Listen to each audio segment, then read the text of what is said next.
मैं Amit Kumar Amit unique classes में आपका स्वागत करता हूं। आज आप लोग को जबरदस्त कंसेप्ट देंगे। कंसेप्ट के साथ साथ जो आपकी प्रश्नावली है 3.1 जिसका नाम है आपका, ऐसा समझिए, दो चर वाले रैखिक समीकरण युग्म, इसका आज मैं भूमिका दूंगा। और इस भूमिका में सबसे ज़्यादा जो इम्पोर्टेंट टॉपिक होता है ये होता है, जैसे कि आप लोग देख रहे हैं A1 A2 B1 B2 C1 और क्या होता है C2। इसमें ये पूछता है सबसे ज़्यादा कौन अद्वितीय हल होगा, कौन प्रतिच्छेद करेगा, कौन संपाती होगा, कौन संगत होगा, कौन असंगत होगा, इटीसी बहुत सारे प्रश्न यहाँ से पूछे जाते हैं। तो याद रखिए यहाँ से पक्का है कि आपका 5 नंबर का प्रश्न आएंगे तो आएंगे। याद रखिए कितने नंबर का प्रश्न आएंगे, 5 नंबर का। तो 5 नंबर का ये सबसे बहुत कीमती टॉपिक है। ओके, यहाँ से ग्राफ सब कुछ आपसे पूछ देता है। तो चलिए बिना विलंब टाइम किए हुए ही हम लोग प्रश्नावली 3.1 का हम लोग भूमिका को देखते हैं कि आखिर ये भूमिका क्या है और इससे कैसे कैसे प्रश्न हमसे पूछे जाते हैं। ओके, तो चलिए अब हम लोग यहाँ से चालू करते हैं लोग भूमिका से। ओके, जैसे कि मैंने इमेज भी लिया हूँ ताकि आपको अच्छी तरह से समझा सकूँ। देखिए ये बोल रहा है 3 वाला। ओके, ये है आपका न्यू बुक है, क्लास 10th का जो है वो कौन सा न्यू बुक के अकॉर्डिंग मैं यहाँ पर चल रहा हूँ। तो ध्यान दीजिएगा 2 बोल रहा है कि 4 बोल रहा है। अब 2 के मतलब समझिए कि 2 गो। अब देखिए मैं आपको एक चीज़ बताता हूँ, जैसे कि चर और अचर कही जाए। देखिए यहाँ से मैं 2 चीज़ें कंसेप्ट क्लियर कर देता हूँ। 2 चर और क्या अचर। तो देखिए चर में जो होते हैं ना A B C और यूँ समझिए कि Z तक होते हैं, गौर करिएगा, ध्यान से समझिएगा। और जो अचर जो होते हैं ना इसको 1 2 और 3 और क्या मानी जाती है, 4 मानी जाती है। यहाँ तक आपको समझ में आया। पर एक कंसेप्ट और आपको बता दूँ, जो चर मैंने लिखा ना राशि में आपका A लिखा, B लिखा, C लिखा और D लिखा, ऐसे कर कर आपका X हो गया, Y हो गया और कौन सा हो गया, Z हो गया। इतने चीज़ आपको दिखाई दे रहा है। पर एक बात आप हमेशा याद रखिएगा कि अगर जहाँ पर A हो और X हो, ओके, तो आप कहिएगा कि दोनों के दोनों चर राशि है। एक्चुअली में दोनों के दोनों चर राशि नहीं है। अब बात यह है कि हाँ चर राशि में से ही लिया गया है। जब दोनों एक साथ हो ना तो हम एक को चर कहेंगे, दूसरे को अचर कहेंगे। इनका कंसेप्ट क्या है, ध्यान से समझिएगा। इनका कंसेप्ट ये है कि सबसे शुरुआत में आएंगे तो वो कहला जाएंगे आपका चर, सॉरी वो कहला जाएंगे अचर। जो शुरुआत में आएंगे वो कहला जाएंगे अचर कहला जाएंगे, और जो लास्ट में आएंगे उनको हम लोग चर बोल देंगे। इस कंसेप्ट को आप लोग हमेशा याद रखिएगा। अगर उतारना होगा तो आप लोग कहीं कॉपी में ये कंसेप्ट को उतार लीजिए तो अति उत्तम रहेगा। ओके, समझ गए आप लोग। अब चलिए अब हम लोग इनका कंसेप्ट को देखते हैं लोग। ओके, तो सबसे पहले हम क्लीन करते हैं। क्या करते हैं बाबू, क्लीन कर दी। क्लीन कर कर अब हम लोग प्रॉपर तरीका से देखते हैं। 2 बोल रहा है चर, जैसे कि अभी मैंने बताया आपको। ओके, 2 चर के मतलब क्या हो जाएगा आपका, तो यहाँ पर हम लोग ले लेंगे X और कौन सा Y, क्योंकि ये चर और ये चर हो गए। ओके, 2 तो X Y तो 2 चर हो गए वाले रैखिक। अब देखिए रैखिक का मतलब क्या होता है, हमेशा याद रखिएगा।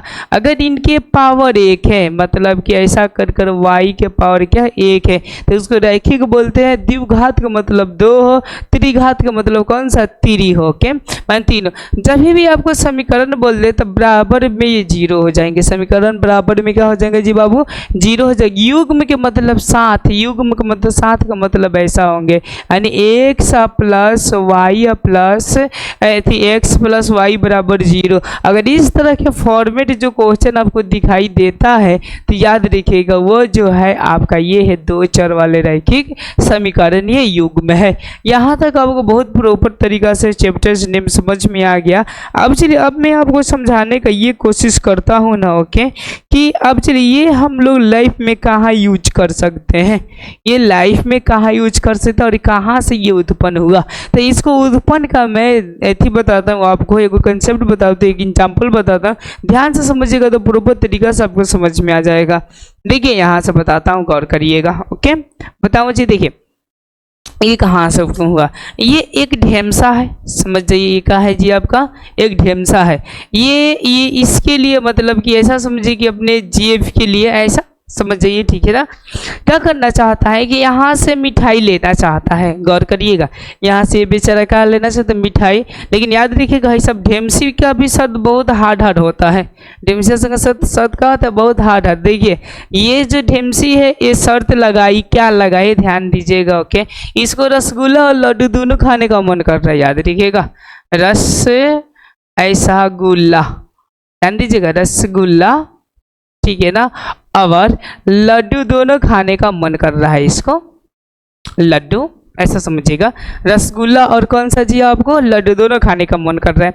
अब ये जो बोल रही है ना, गौर करिएगा, ये क्या बोल रही है कि आपको रसगुल्ला लाना है और लड्डू लाना है। रसगुल्ला आपको उतना ही लाना है, ओके, माने रसगुल्ला उतना ही लाना है, ओके, और यहाँ से बोले लड्डू के बारे में बोल रहे हैं कि जितना लड्डू दुगुना हो जाए, मतलब ये बोल रहे हैं ओके कि रसगुल्ला से 2 गुना आपको लड्डू लाना है, यानी जितना रसगुल्ला लीजिएगा उससे ज़्यादा आपको क्या लेना पड़ेगा, लड्डू लेना पड़ेगा, 2 गुना ज़्यादा लड्डू लेना पड़ेगा। देखिए पहिल का शर्त क्या लगा दी, ओके, कि रसगुल्ला से 2 गुना ज़्यादा आपको क्या लेना है, लड्डू लेना है।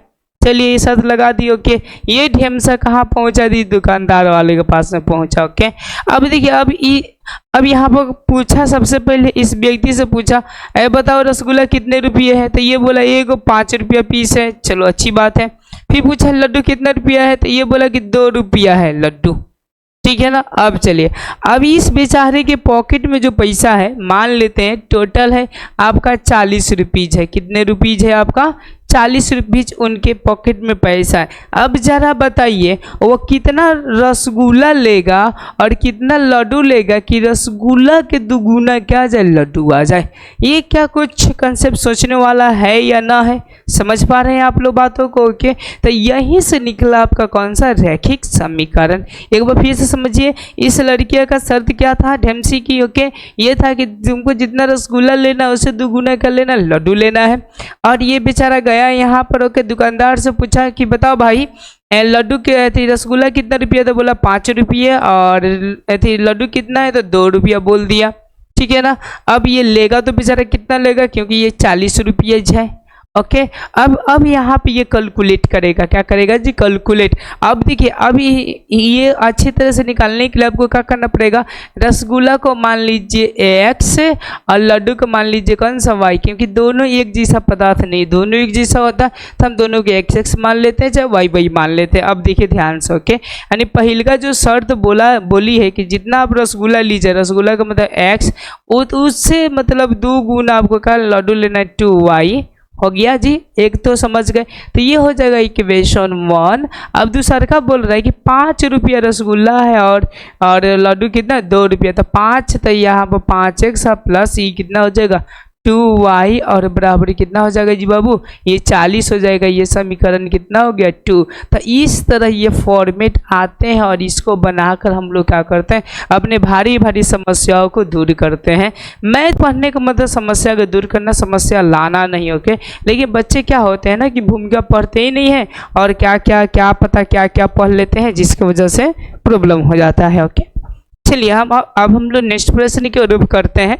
अब हमारे नेक्स्ट क्या चीज़ है, आपको आ गया कि x बराबर 2y इक्वेशन 1 और 5x प्लस 2y बराबर 40। अब चलिए, अब हम लोग यहाँ से क्या करेंगे ना, कैलकुलेशन करने का हम लोग कुछ विधियाँ अपनाएंगे। देखिए हम लोग न्यू स्लाइड पर आ जाते हैं और इसको हम लोग याद करते हैं। देखिए हमारा जो इक्वेशन था पहला ऐसा था, x बराबर 2y, ओके, इक्वेशन नंबर 1 आया था, और दूसरा का 5x प्लस 2y अब बराबर कितना था, 40 था। इक्वेशन नंबर कितना हो गया, 2 हो गया। अब जरा ध्यान से समझिएगा, ओके, कि अगर हम इसको लिखना चाहें इसको, तो इधर लाएंगे तो ये क्या हो जाएगा, x माइनस 2y और बराबर ये 0, और यहाँ से हम लोग कह सकते हैं कि इक्वेशन 1 ऐसा 3 बोल दीजिए, और इनके लिए हम लोग तो सेम टू सेम लिख सकते हैं, 5x प्लस 2y और बराबर क्या हो जाएगा, 40, इक्वेशन नंबर 4 हो जाएगा। अब देखिए अब क्या होता है ना, ध्यान दीजिएगा, अब इसको हम लोग इधर ला देते सब माइनस में हो जाते हैं। देखिए यहाँ से मैं एक स्टैंडर्ड लिखता हूँ, equation x minus 2y minus 0 बराबर ये इक्वेशन मान लीजिए बराबर ऐसा मान लीजिए 0, और ये वाला हम लोग क्या कर सकते हैं 5x और प्लस 2y, और देखिए ये बाबू 40 है यहाँ पर, तो इधर जाएगा तो किसी में हो जाएगा -40, तो यहाँ पर हो जाएगा -40 और बराबर 0, ओके। अब ये फाइनली इक्वेशन हम इसको 1 मान लेंगे, फाइनली की इक्वेशन इसको क्या मान लिया जाएगा, 2 मान लिया जाएगा। अब चलिए अब यहाँ पे कुछ स्टैंडर्ड माने वैल्यूज होते हैं, मान होते हैं, इनको हम लोग कैसे लिखें। तो देखिए इस रैखिक समीकरण को अगर ये को लिखा जाए, ओके, तो ध्यान दीजिए यहाँ पर भी कुछ छुपा हुआ है, ठीक है ना। तो अब देखिए इसको हम लोग बोले थे कि आपको स्टैंडर्ड के रूप में लिखने के लिए हम ए बी सी डी से डिनोट करेंगे, इसको ए, इसको बी और इसको क्या करेंगे सी। तो ध्यान दीजिएगा, अगर मैं एक के लिए लिखूं, कितने के लिए लिखूं, एक के लिए, तो ये क्या हो जाएगा ए एक्स, अब प्लस में हम सब डालेंगे, मतलब माइनस हो जाए जो भी स्टैंडर्ड मान लिख रहे हैं, ये क्या होगा बी वाई और प्लस ये क्या होगा सी और बराबर क्या हो जाएगा शून्य, प्लस सी बराबर क्या हो जाएगा शून्य। ये आपका एक के लिए है, लेकिन मैं दोनों के लिए लिखूँ स्टैंडर्ड मान, क्योंकि ये चलकर मुझको यहाँ पर बेनिफिट देगा। जैसे कि आपको दिखाई दे रहा है ना A1 A2 A3 A4 A5 okay, यहाँ बहुत बेनिफिट देगा अगर हम लोग यहाँ पर समझ जाते हैं तो। अब देखिए, तो हम लोग ऐसा कर सकते हैं, इनके लिए A1 और बट्टा x कर सकते हैं और प्लस इसको क्या कर सकते हैं B1 और बट्टे y और प्लस यहाँ पर c ओके, ऐसा हम लोग लिख सकते हैं, आराम से प्रॉपर तरीके से लिख सकते हैं लोग, ठीक है ना। तो यहाँ पर हम लोग C1 डाल देते हैं बराबर शून्य, और दूसरे के लिए हम क्या लिख सकते हैं A2x प्लस थी यहाँ पर B2y प्लस C2 बराबर क्या होगा शून्य ओके। तो इसको ये मानक रूप हो जाते हैं, याद रखिएगा। ये आपका रैखिक समीकरण के क्या हो गया जी बाबू, मानक रूप ओके। आप लोग यहाँ तक समझ में आ गया, ठीक है ना। कोई प्रकार की दिक्कत होगा तो आप लोग प्रश्न कर सकते हैं, कोई प्रकार की आप लोग को दिक्कत नहीं होगा okay. A1x plus B1y plus C1 बराबर 0 हो जाएगा और A2x प्लस इतना हो जाएगा। यहाँ तक आपको समझ में आ गया बहुत प्रॉपर तरीका से ओके। ये इक्वेशन को मैं सॉल्व करूँगा, लास्ट में आपको प्रूव करके दिखाऊंगा ओके, क्या वो ढेमसी के लिए दुगुना आ रहा है कि नहीं आ रहा है ओके। यहाँ तक आप लोग प्रॉपर तरीका से समझ गए। अब चलिए, अब हम लोग देखते हैं यहाँ से, ठीक है ना, कि अब ये जो कंसेप्ट दिया गया है हम लोगों का, देखिए ध्यान से, ये कंसेप्ट है, ये कंसेप्ट है, ये कंसेप्ट जो दिया गया है, अब इन सब के बारे में ये क्या बोलता है ओके। तो ध्यान दीजिएगा, मैं आपको बताता हूँ, गौर करिए। जैसे कि इक्वेशन जो था हम लोग का x और माइनस ये 2y बराबर ये शून्य था, और 2 नंबर कौन सा था इक्वेशन, यस वेरी गुड, ये 5x प्लस 2y और बराबर ऐसा समझिए कि 40 था। अब देखिए, अब इसको कंपेयर करना है, क्या करना है जी बाबू, कंपेयर। अब देखिए इसका जब हम लोग कंपेयर करेंगे, ध्यान दीजिएगा इसका, तो यहाँ पे 1 छुपा है तो 1 बटा ये 5 हो जाएगा, बराबर भी फिलहाल में देते हैं, ये 2 बटा क्या होगा 2, लेकिन माइनस है तो माइनस देंगे, और बराबर ये 0 बटा क्या लिखेंगे 40 लिखेंगे। फिलहाल में मैं बराबर लिखा हूँ, लेकिन बाद में हम कर देखिए। अब यहाँ से देखी जाए तो ये देखिए ये वाला दोनों बराबर नहीं है ओके, ये भी बराबर नहीं। जब ये पूरे के पूरे बराबर ना हो तो इसका हल कैसा होगा, इसका हल कैसा होगा। दूसरा का कंडीशन बोलते हैं कि जब बराबर आ जाए, माना कि 2 बटा 2 आ जाए और यहाँ पर समझिए कि 4 बटा का आ जाए 4 और यहाँ पर 6 बटा का आ जाए 6 आ जाए। अगर इस तरह का इक्वेशन हो तब क्या होगा ओके, अगर ना हो तो ऐसा क्या होगा, यही सारी चीज़ें यहाँ से पूछ रहा है ओके। तो देखिए ध्यान से, अगर ये पूरा का पूरा बराबर, देखिए ये और ये दोनों के दोनों बराबर है, मतलब इस कंडीशन में देखिए इक्वेशन 1 इक्वेशन 2, मतलब इक्वेशन 1 और इक्वेशन 2 दोनों के दोनों अगर बराबर होंगे ना यहाँ पर, तो याद रखिएगा वो जो हल होता है ना ओके, उसका अनेक हल होता है। कितना होता है जी, अनेक हल होता है। आपको समझ में आ रहा है कैसा होता है बाबू, अनेक। देखो ये बराबर बराबर पूरा है तो कैसा हो गया जी, अनेक हल होगा ओके। इसको हम लोग ठीक है ना बोलते हैं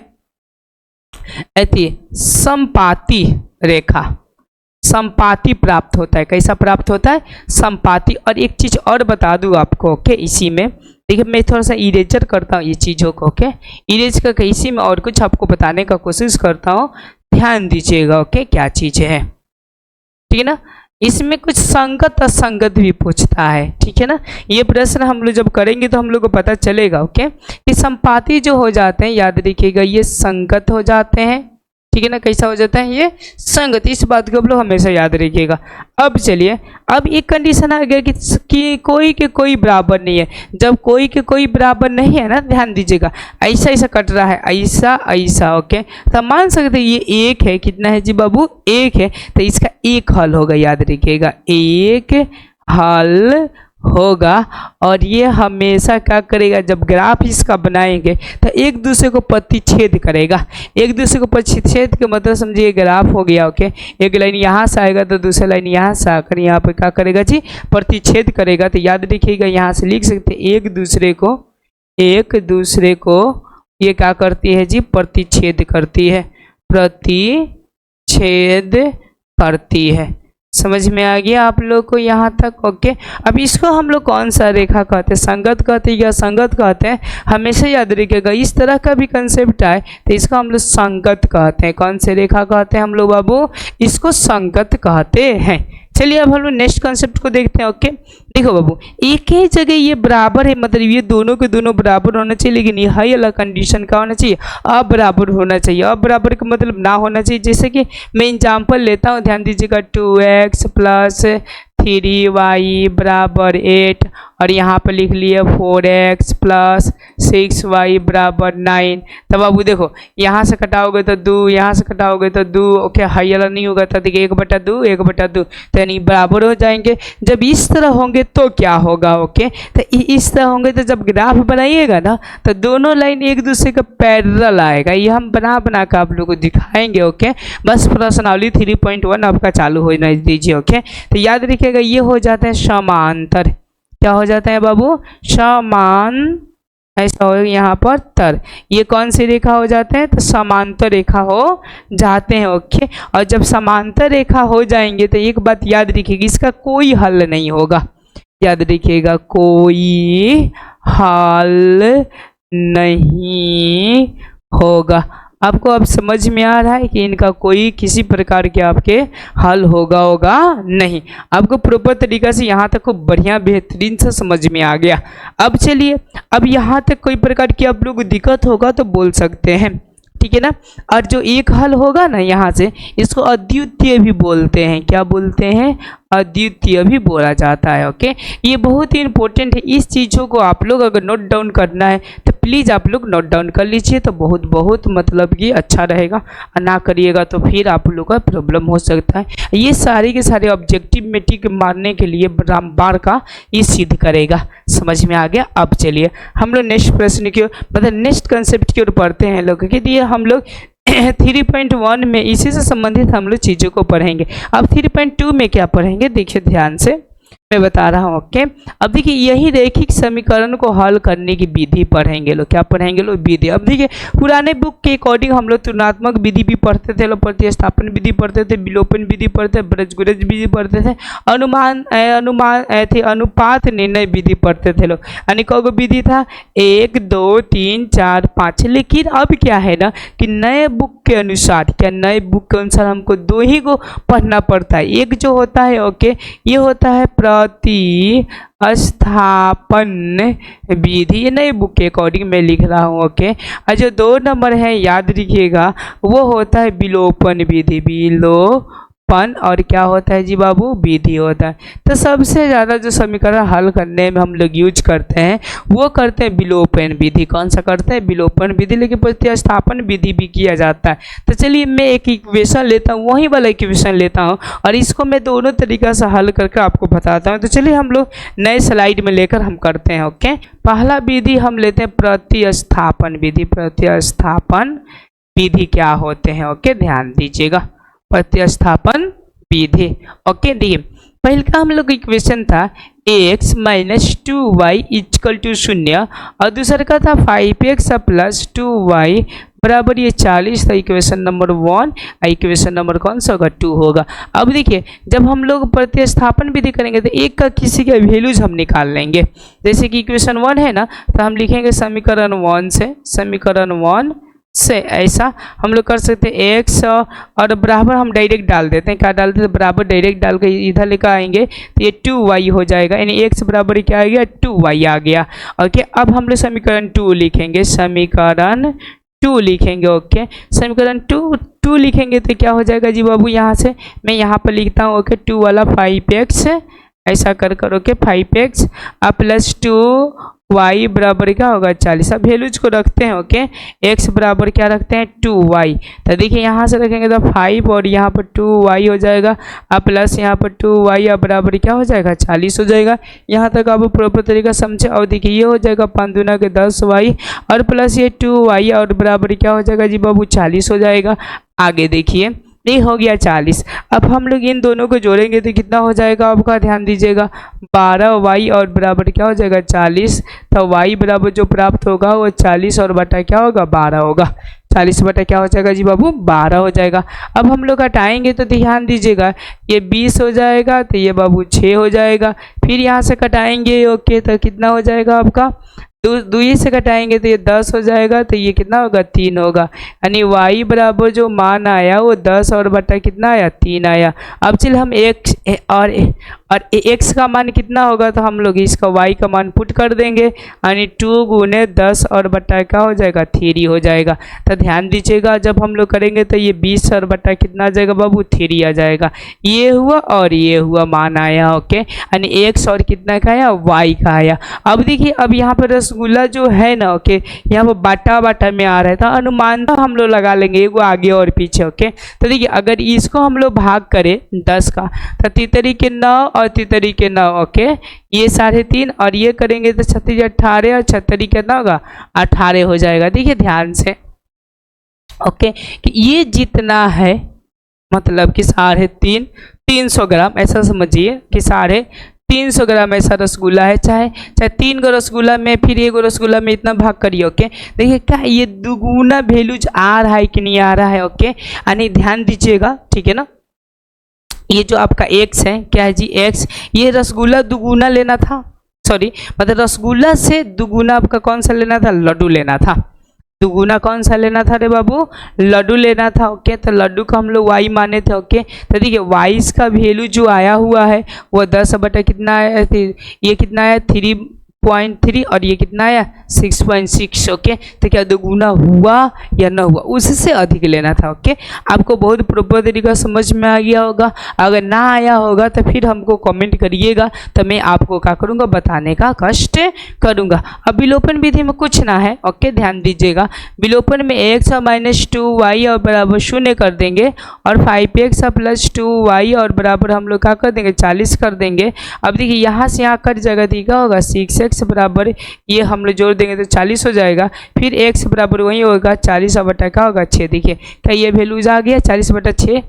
ओके, सॉरी यहाँ पर ये 12 कैसे आ गया था, यहाँ से 5 दूना के 10 और 10 2 12 हुआ था। ओके, 40 बटा 6 आया। देखिए ना इधर 40 बटा आपका कितना आ गया रे बाबू 12 आ गया विलोपन विधि से। एक बार हम लोग रीचेक कर लेंगे तो अति उत्तम रहेगा। ओके, इसमें क्या गलती हुआ है, x बराबर 2y हो गया सही है। ओके, अब x बराबर मैंने मान रख दिया 2y ठीक है। ओके, अब प्लस में 2y बराबर 40 तो यहाँ से 5 दूना के 10 और प्लस 2y बराबर 40 तो 10 2 12 12 बराबर ये 40 हो गया। ओके, चलो ठीक है, यहाँ से वो 40 हो गया 40 बटा 12 हो गया।